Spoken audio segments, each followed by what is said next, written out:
In this presentation, we are going to discuss the role of labor unions in the public sector, including labor union activities and the process of collective bargaining.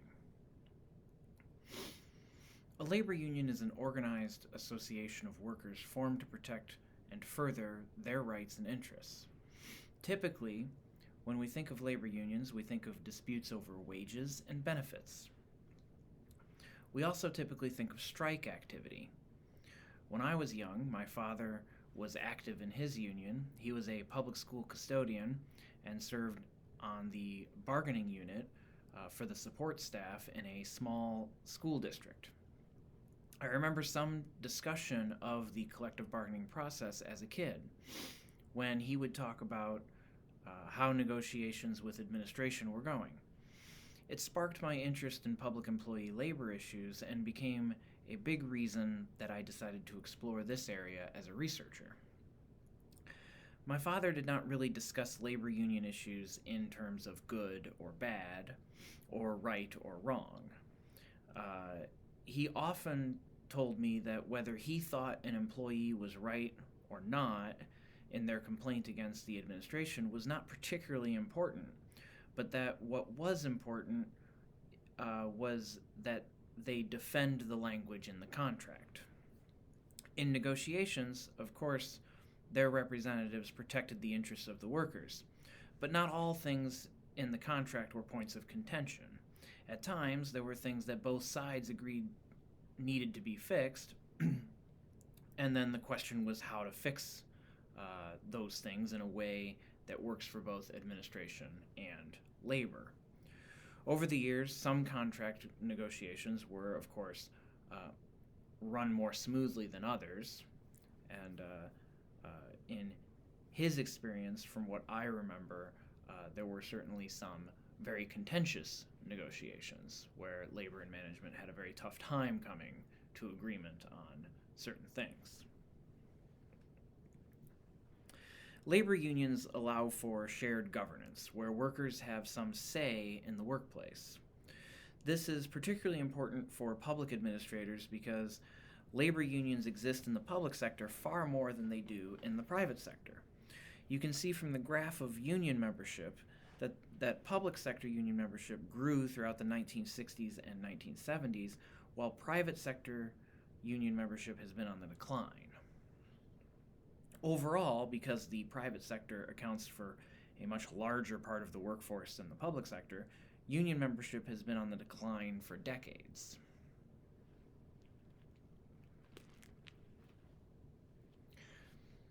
If you Google labor unions, much of what you will find is research on the economic impact of labor unions.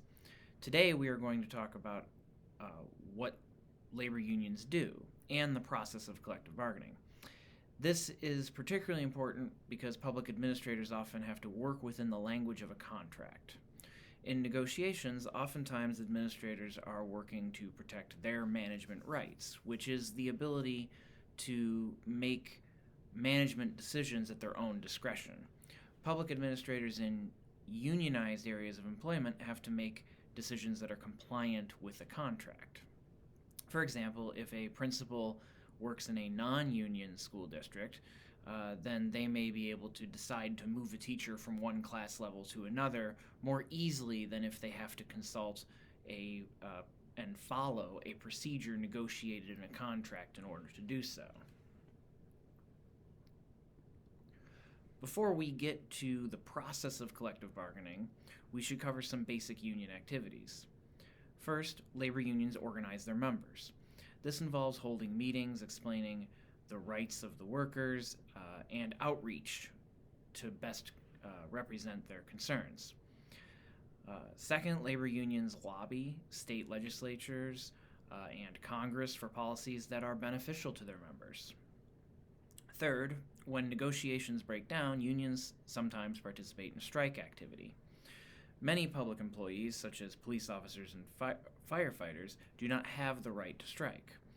As essential public services, these workers have often been prevented by state law from strike activity.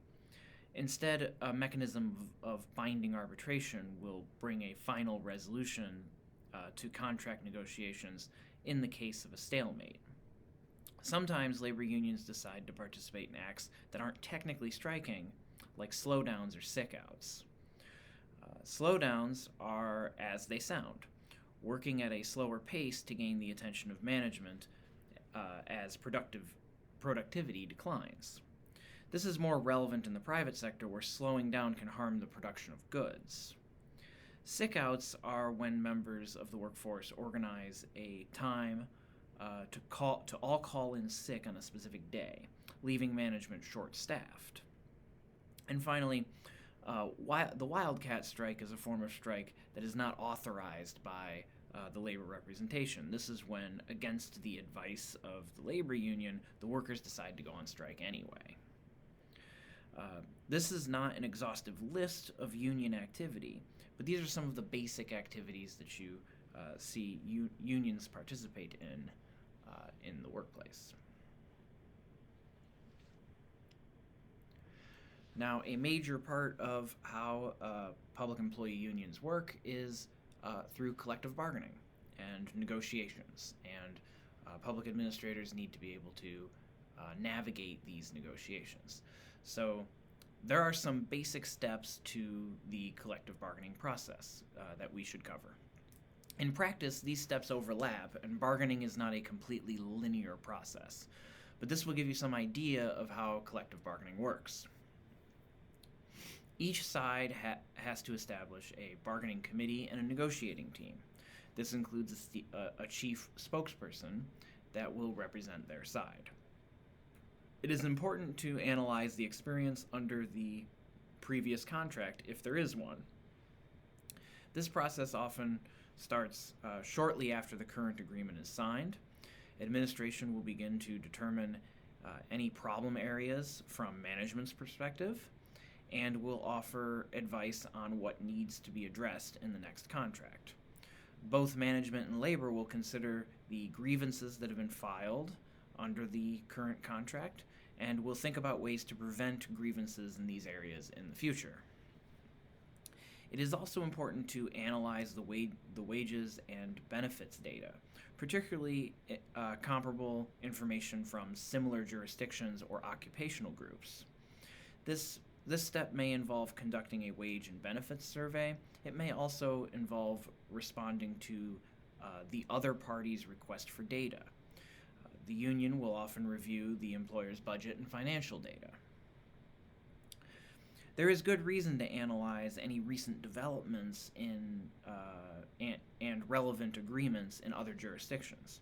If there have been changes in the law in the state, then the new contract has to be altered in a way to account for those changes. You can't put something in a negotiated contract that is illegal according to state law.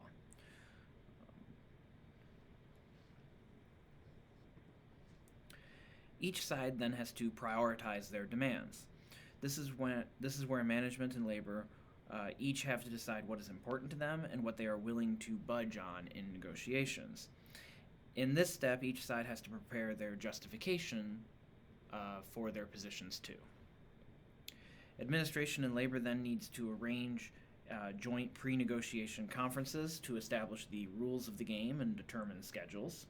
This includes preliminary discussions on acceptable data, facts, and definitions to be used during negotiation.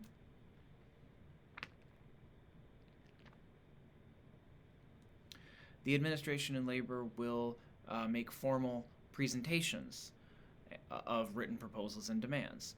These initial presentations will include the ideal proposals from each side. Labor presents a very labor-friendly contract, and management will present a very administration-friendly contract. Both sides will then set the bargaining agenda, including which issues will be discussed first.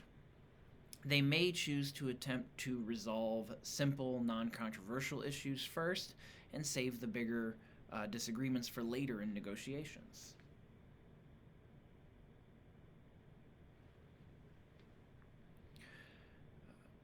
The administration and labor will arrange negotiation sessions, usually held during regular work hours at a neutral location at the workplace or elsewhere. They will conduct negotiations, including convening their caucus to exchange reactions of members of the bargaining team and reconsider tactics and strategies. When a tentative agreement is reached, they will draft and sign the written agreement. This agreement needs to be voted on by the union membership, and in the public sector, the appropriate legislative branch has to ratify the written agreement. For example, an elected school board would have to vote on a collective bargaining agreement between the public schools and the public school teachers or support staff. So in this presentation, we covered the basic activities of labor unions and the collective bargaining process.